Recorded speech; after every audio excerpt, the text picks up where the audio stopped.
recording. Live.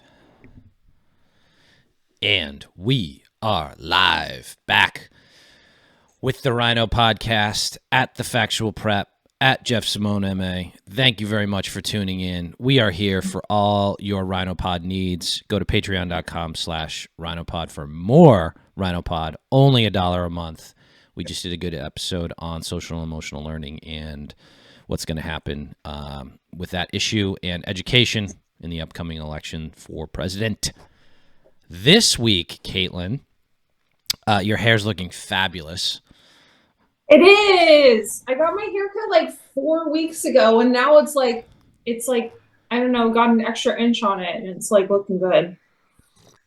I'm also using rice water, which no scientific backing for hair.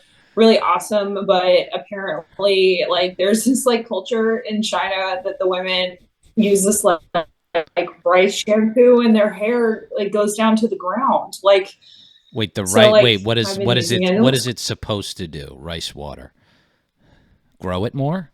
Just make your hair shiny. Like, so rice has like an amino acid and it makes your hair super soft and strong. Okay, you're a dude. You don't get it. Yeah, no, I don't. I'm a little shaggy up top. That's why I got the hat on. I get like, I've discovered in the past couple of years with my receding hairline and my thinning hair that the best look for me is a bald fade, but it lasts maybe a week and a half and then it starts to grow in, and then it starts to get shaggy, and then I'm like, all right, then kudos to the great Michael Jordan, who normalized shaving the head and baldness, and realizing that, like, if you keep it tight and neat, you don't look like people. It's not that you look less bald. It's just it's not noticed because people notice the contrast when you have a horseshoe. I don't have the horseshoe. I got the receding, but poor guys who have the horseshoe. There was this one guy.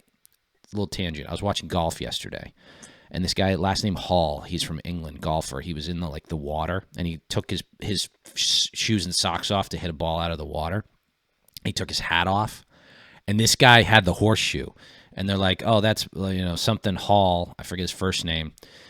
26 years old. I was like, oh, my God, 26 years old. Like, to have the horseshoe at 26, maybe he's 29, but still, I was like, oh, my goodness, bro, shave it off. Shave it all off. If you've got the horseshoe, and you know what I'm talking about, America, shave it off. Just shave it off. There's no good look with the horseshoe. Like, it just doesn't work. But if you have receding, you can buzz it. My dad is bald. Yeah. So my dad is bald. My dad was a competitive swimmer. He started losing his hair at 22. Yeah. What he made his look, he actually strategically camouflaged this. He had my dad has always had like a Tom Selleck mustache. Like, Tom Selleck from Magnum PI. Yep.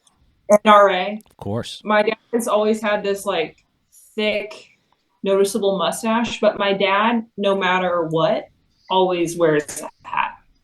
Like, he always wears a baseball hat. Like, he will always have a hat on, even inside. Like, he's like the one guy who can get away with wearing a hat inside. And it's because of the work that he does, he can probably get away with wearing the hat. Mm-hmm. But he always wears a hat. But he can't go to church. He can't go to church with a hat. He can't go out to a decent restaurant. But he's also accepted the fact that he's bald, and so like when you kind of accept it, you can like rock a bald look. Like No, but that's the thing. Like, all guys need to accept it. Like, the guys who like are starting to get like the receding hairline and like try to overly do the Rogaine and like the plugs and stuff. It's like, no, like, just own it at this point, right? But like. You have to have a lot of money to pay for really good plugs. It's expensive. Really good plugs, not the bad plugs. The really good, like Dave Portnoy has the good plugs. Tom Brady has the good plugs. Chris Martin from Coldplay has the good plugs. Matthew McConaughey has like really good plugs. those guys, like Hollywood, like you need, like if you're looking on your, if you have enough money to burn and you can do it, absolutely figure it out. I've sort of passed that stage. Even if I came into a lot of money, it'd be like all of a sudden I'd start recovering hair, which would just look weird because it's so, I don't know how that would work. So I'd have to really, if I came into a lot of money, I'd have to really evaluate that choice. Like Jeff Bezos has always had like receding hair, and he like went into like being super bald, but then he like went into bodybuilding. So like he like it looks good. Kind of weird. No, but that was the right look for him. It was the right look for him. Okay. Where is Jeff Bezos gonna go to recover that much hair loss? Because if you go like back to the early 2000s videos of him, I'm not saying that he needs to recover that much hair loss. I think that he went a little too much on the bodybuilding. That's what I'm saying. Oh, well, no, but here's the thing about that. If you go with the shaved head, I recommend some facial hair. Maybe if you can grow a good beard, a full beard, like Tom Segura. That's a good look for him. He's got a full beard, neat beard, and a shaved head. It's a good look. If you can't grow good facial hair, then yeah, just shave it or keep it very, very tight. But also, you're gonna look bad. You're gonna look bad anyway if you're overweight and out of shape. You're going to look even worse if you're bald and out of shape. So my point being, if you're kind of out of shape, but like if you have a reasonably good looking face and a great head of hair, you can get away with looking good and not being in good shape. Once you lose all that hair, you've got to be in good shape. You can't be like flabby and not in good shape and fat. Yeah. You gotta go to the body. Good for Bezos for getting into the bodybuilding round. I think would be a better look than, the alternative, which would be not doing it. Anyway, we're totally off track here. We went 7 minutes on looks and hair. Sorry about that, America. But we're here today. I wanted to talk about something. This is a brief one. This is going to be for Mayor Michelle Wu. And it's a bravo on this. The North End. Now, you may remember last year during, I guess it was probably spring, she wanted to, I won't say fine, but charge a fee to the North End restaurants for having outside dining. The problem is she had all these restrictions in place for restaurants of COVID restrictions. I think it was long past when we knew COVID was fine, and it was ridiculous because we're still in a liberal Democrat area, and they had to enforce these stupid restrictions. Long before they were lifted, she was implementing a fee for the North End, but I believe she wasn't for the other neighborhoods in the city. Obviously, it was dumb. If you're going to do it, you got to do it for everybody or nobody. You can't restrict it by neighborhood. And she folded on that, like I predicted, and because it was a bad idea. But this one, she got right. Again, with the North End. The North End isn't going to do outside dining. I'm pretty sure the North End neighborhood, no more outside dining. And like the Boston Herald, which I guess leans more to the right than the Globe, but there's still a bunch of libs over there. Like Joe Battenfeld's a lib.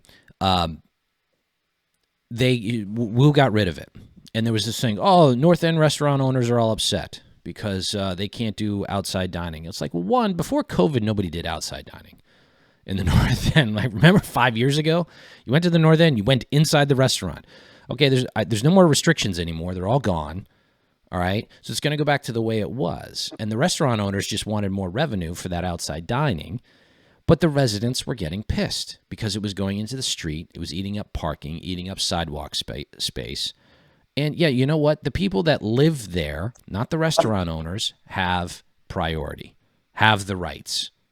They do. And Michelle Wu made the right call in saying to them, yeah, no more outside dining in the North End. That's it. Done. Good. So bravo. We give credit. We are fair and balanced on the RINO Pod. When it's right, and we're going to say that. Now, I'm sure there'll be 20 other things that are coming down the road that we're going to rip her on, but for this one issue, it was correct. Nothing, Kaitlin? I No, if you disagree, please. never, If you disagree, please let me know. okay. So like I think that, well, the thing is like you have to do everyone or no one at all, right? Like with that type of decision. Whenever I go into the north end, I park on the back end. Yeah, I drive in. I don't take the train. I park in the back end because I like having access to my car, so I can just get on the highway and zoom up to my house, which is now in my new house that everyone can see. Yes, on a real table, not a coffee table. Very good. Yeah, on a real table, not a coffee table. And I'm in front of a window, so I have great lighting. I put on my sunscreen. That's the reason why I look like I'm glowing. Anyway, I like going to the North End. I like Brico. Brico is one of my favorite restaurants in general. It's really good. I've never eaten outside in Brico, and I don't think that they had outdoor dining last year, last time I went. And so I don't know what the right decision on this would have been. To be quite honest, I think that you have to either allow it for everyone or not allow it at all. And I get, because the North End is so congested in general that like she would not want outdoor dining at all. I mean, but on like Newberry Street, is that like really a problem? Like that's where I'm like, well, but babe, Boylston is not a problem. I want to differentiate here. Because on Newbury Street and Boylston, they had outdoor dining well before the pandemic. They had designated areas that extended from the end of their entrance out into what would technically be the sidewalk, but even when it ended, there was still plenty of sidewalk left over. They were designated patio areas. They're designated patio areas. Yeah. Okay. My favorite restaurant on Newbury Street is Salty Girl. Have you ever been there, Jeff? I have not. They have those lobster waffles. That sounds good. It's so good. I actually don't like syrup when I eat waffles or like pancakes. I don't like syrup, but the syrup with the butter with the lobster on the waffle makes the dish. Like it is so good. I'll try that. You need to go. Salty Girl. It's a seafood bar place on Newbury Street. And then I don't really go to many places off Boylston because Boylston doesn't have the best restaurant, even though it has Italy, which is in the crew, which is good. Yeah, but that doesn't have outlet. I think the outdoor. It'd be hard to. Yeah. But I understand why she did it. I just don't know if it's always the right decision because I feel like sometimes with like little enclaves that are like usually culturally oriented, sometimes that having the outdoor dining gives it more of a niche feel. I don't know. I think if you had, but hang on, if you had outdoor dining, before the pandemic, I think you should. If you had a patio area before the pandemic, you were licensed for it. You could do it before. A couple tables outside your entranceway, because there were some places like that in the South End where you could it was set up. You were allowed to do it before COVID. Yeah. Sure, it should go back to that, but I think this is new. I think I would agree with you. I mean, like you couldn't do it on Beacon Hill. Beacon Hill is like so like the sidewalks are like right. Right, the sidewalks are super tight, but as they are in the North End, I think you're right. Citywide, it should be the same.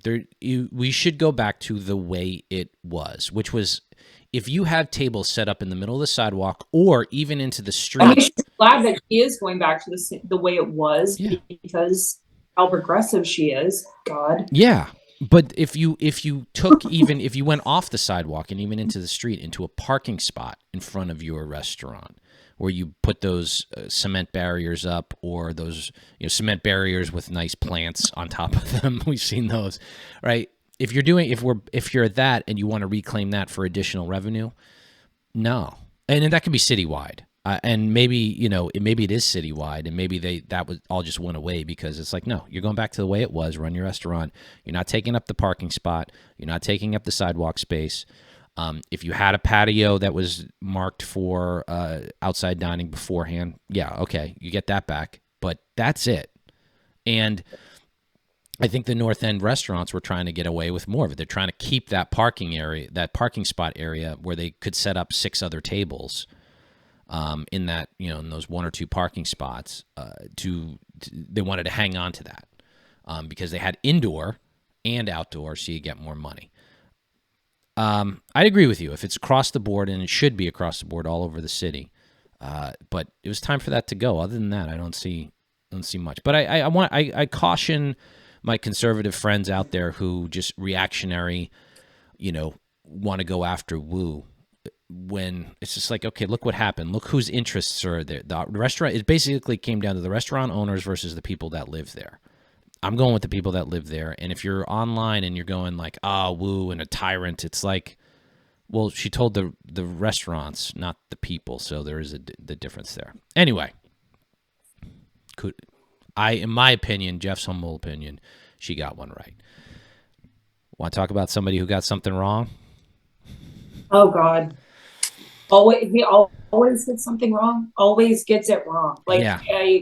So our next person that we're going to talk about is Pete Buttigieg. I'm going to set this up for you, Kaitlin, and then I'd like your opinion. But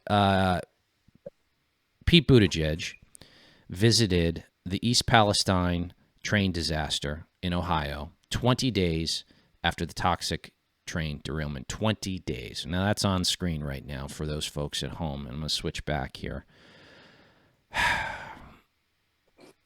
Go ahead. The floor is yours. So my big thing with this is that, it's been weird watching the Biden administration react to this, because I feel like anything like this happens, they're usually like, oh my God, like environmental disaster. And then they use it as like a launch pad in order to do their super lefty takes. In this case, they didn't. And it was so weird that how like deflective they were of like the entire situation. Ooh. And so, do you know what I'm talking? I know exactly what you're talking about. I kind of thought of it from the other way, but that's a good point, because you're right. This is like with every violent shooting, they call for more gun control, and or for this, they would have called for more. I mean, like every single hurricane, they're like, oh my God, global warming. It's like, we get it. Why do you right think now we're focusing on the federal response to a situation like this, right? Can I ask you? So they had massive train derailment, and a part of the compound that was shooting into the air that was on fire was a chloride compound. Okay, and so I work with chlorine. Chlorine and chloride are not the same thing. One has a few, I think, less electrons or something like that. But chlorine itself is a very dangerous chemical to handle. And when I handle it, I have to wear protective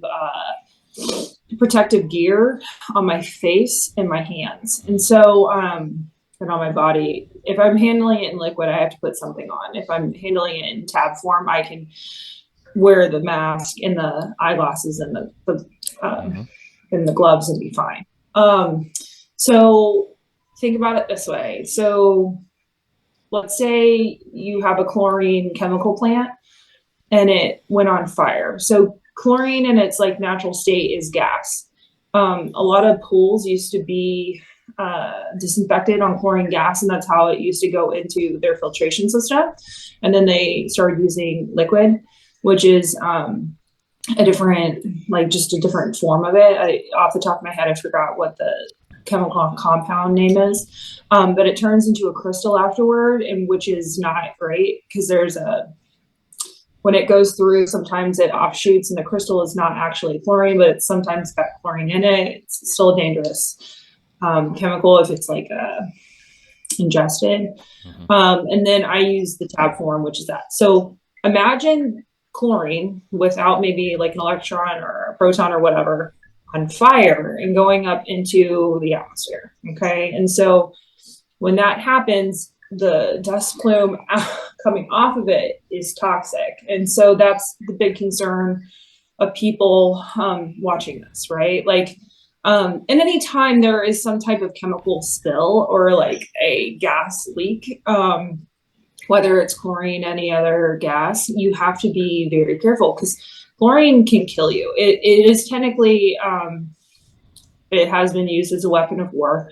And so yeah, I think in World War I, I think it started. Yeah, there was chlorine gas. Yeah. And so, yeah. And the thing about chlorine gases is that it's colorless, and usually it doesn't have it does. I think it has a smell because I can smell it. Oh yeah. Now, I'm around it so much. But it's very dangerous. And so, when this all happened, the state of Ohio, of course, responded. They wanted to ensure that people were okay. And so they evacuated the people away from the train derailment for a time. They brought in their state EPA. But at what point, like this is a train derailment. It's Department of Transportation. And so what happens with that? And so we saw Biden not really address it. Like the thing is that these are people, they're obviously affected by it. Sorry. What the reaction to it was so weird. Like but that's what I want to ask you about, because you're right. I'm noticing that now after you mentioned it. But why do you think that is? Why do you think because you're right. They didn't take advantage, right? They didn't use it as an opportunity. And then they kind of ignored it, right? The federal response. What do you think's behind that? Because you're right. It was weird. They didn't take hold of it as an issue. Buttigieg took 20 days. And here's the thing about that. So it's like, okay, is Buttigieg the scapegoat and he waited 20 days, or did somebody tell him? This is maybe actually you can look at. I'm showing you the results of the 2022 midterm for this county, where in Ohio, and that is Mike DeWine getting 78% of the vote.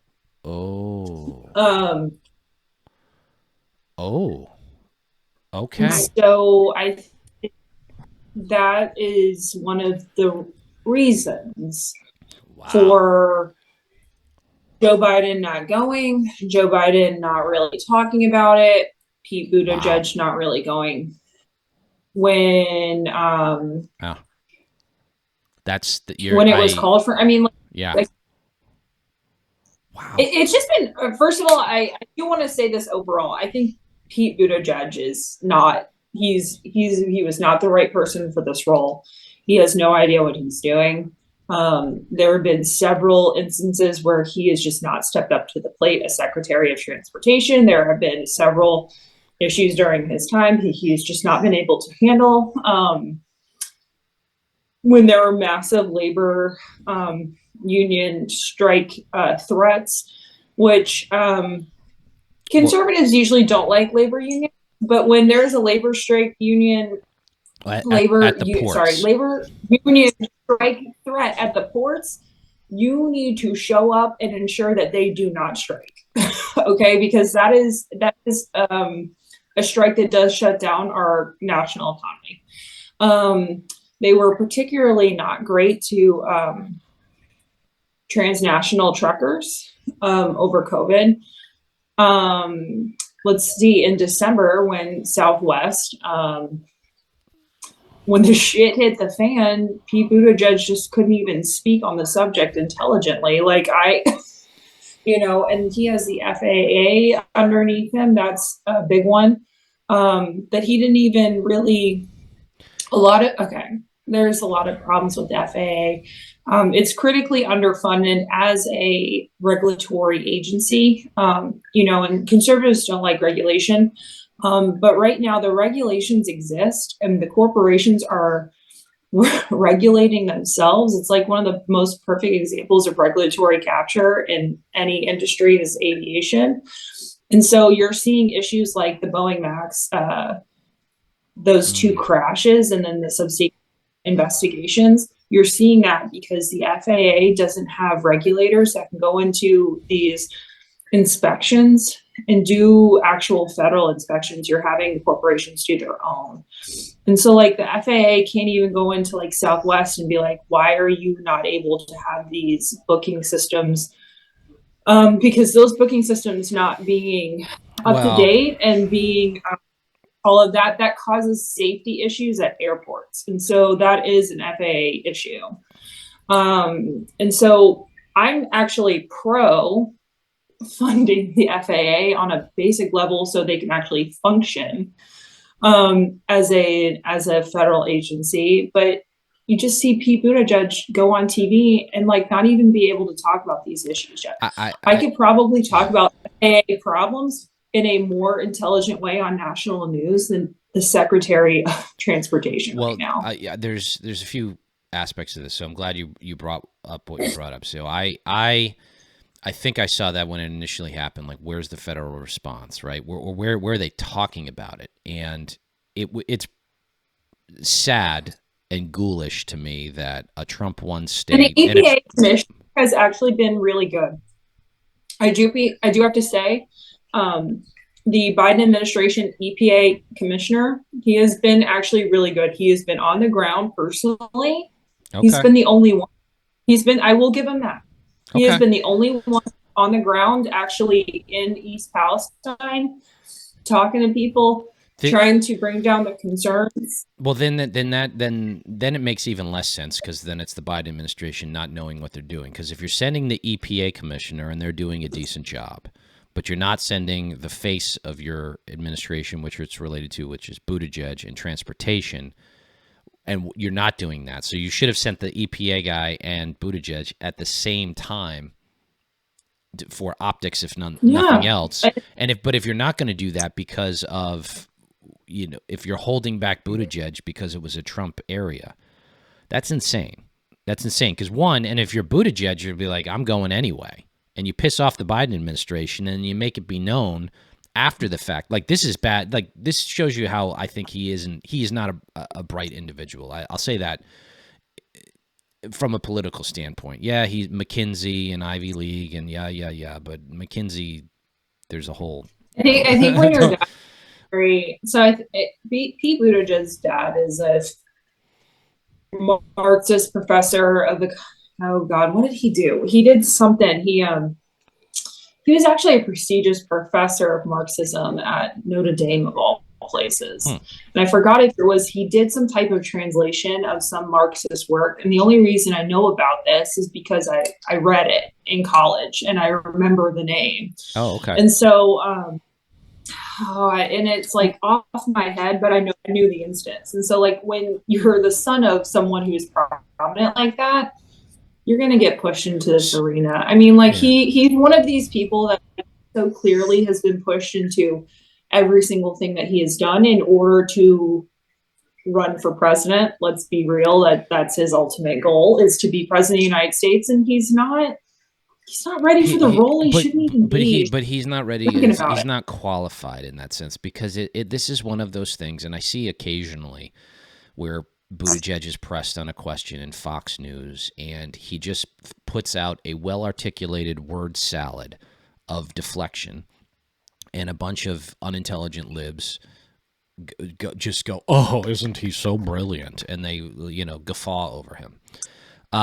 No, he doesn't know what he's doing, because here's the aspect of it that if you think about it logically, if you're Pete Buttigieg and you want to be president someday, and Biden tells you, oh, don't go to that area. Now, if your advisors tell you not to go to that area because it's a Trump area and you shouldn't go to it, but meanwhile the EPA person is going, you should look at that and go, no. Well, one, the EPA guy goes, I should be going. Two, what's it going to look like if you don't go? Because now this is something he's going to be hit with, even in a primary, in a Democratic primary. You didn't go for 20 days. What's that? I think they're all now smart to him. Like But so you know what I mean? Like they all know him. So like one of the biggest open secrets, and I think in DC, is that all federal Dems hate each other, and so because they're so competitive with each other, that they secretly hate each other. And so like I think that now all Dems are smart to his failures and his shortcomings, and so they're going to use this in a future primary against him. 1,000%. Gavin Newsom. If it's Gavin Newsom taking on Buttigieg, you can wipe him out. You didn't go for 20 days to East Palestine, Ohio, and then you can rattle off a bunch of progressive legislation that would have done it, or what you would have done, and I would have been there on the ground. How dare you not show up for those people? Whatever, regardless of the party. Gavin comparatively has. He can say, he's like, I was there when we had massive brush fires that turned into forest fires. Yeah, but to not have the political skill set to recognize that, to even recognize that when that happens as Buttigieg or his advisors, means you don't have what it takes. You're not bright enough. You're not the shining star everybody wants to think you are. Now, we've seen, like, I was fooled by Kamala Harris. I thought she had a brain. It turns out she doesn't. Buttigieg is another one who's getting exposed. Gavin Newsom, for all of his hypocrisy and awful, greasy used car salesman, facade. His teeth are so bad. His teeth scare me. But his teeth scare me because he's got that slicked back hair with those big teeth. And but he's Kaitlin, he scares me because no matter how bad he fails, he still shows up and knows how to spin it and lie through his teeth. He still sort of gets that. There's a lot of these Dems. He's very effective. Yeah. That's why he's scares I think Republicans would be dumb to underestimate Gavin Newsom and his ability to survive. Yeah. I really do think that they would be stupid to underestimate Gavin Newsom. I mean, if something happens to Biden, they are slipping Gavin Newsom in as a replacement, probably. And he could win. Like, the thing is, he's right. Like, I can see it. Like, I can see that. He is the definition of failing upward. And Republicans. If Pete Buttigieg is the picture of and next to the definition in the dictionary, Gavin Newsom is very scary, incompetent, but he is good at politics. So he very, very much so. And if it's the scenario, however it works out, if it's DeSantis Biden, I'm not that worried. DeSantis. If it's DeSantis Newsom, I think we've got problems. Because ground game, there will be money. He will be, the media will cover for him. They will brush away all of his failures. They will just discount it. It's scary. So I bring that up because it's in direct, stark contrast to the funniest part about Gavin Newsom is that his wife's family donated to Ron DeSantis. Right. Did you know that? I think I've heard that recently. Yeah. It's so. Look, don't underestimate that guy. You can't underestimate Buttigieg because he'll falter. But I think more to the point is he got appointed because, well, maybe he dropped out. You know what?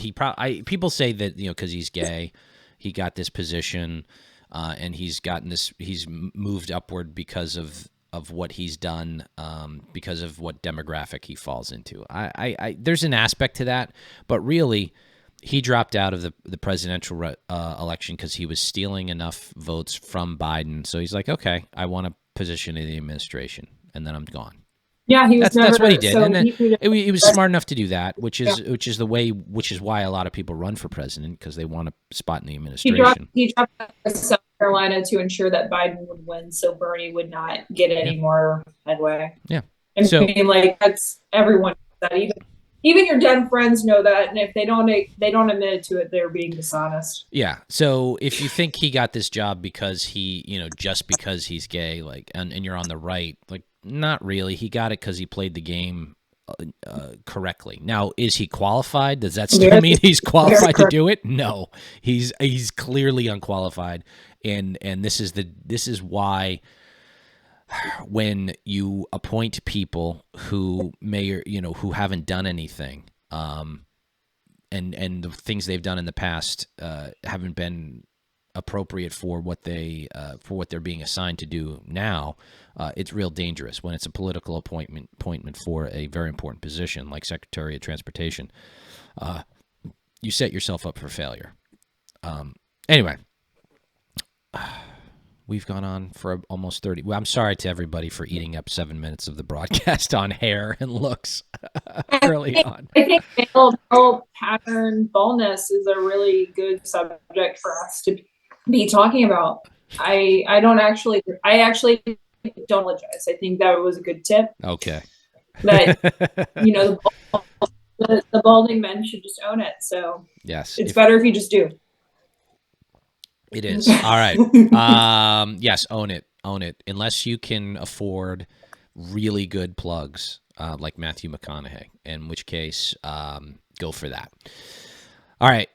Head on over to patreon.com/RINOPod, only $1 a month, and we will give you extra content there. We just recorded a good episode on SEL, Social and Emotional Learning in Schools. So that's going to be, education is going to be front and center in the presidential election of 2024. So we will be back next time, maybe next weekend. I have to check our calendar, but we're going to come in when the news gives us an opportunity to comment. I'm sure something will happen in our Massachusetts political world. Different. Yeah.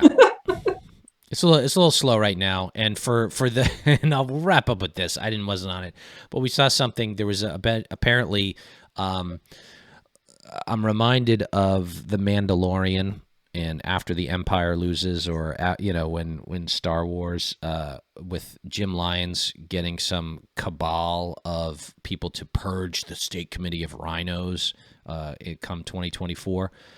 Well, good luck, bud, because I'm going after one of your guys. I'm pretty sure I'm running for state committee. We need people who are normal and sane and successful to run for state committee, and not the Looney Tunes that have driven it to irrelevance here in Massachusetts. So stay tuned on that. It's going to be a fight. We'll ramp that fight up over the next 9 to 10 months. All right. Anything else, Kaitlin? No. Okay. Well, you all have a great Sunday. Have a great week, and we will talk to you next time. Bye-bye. Bye.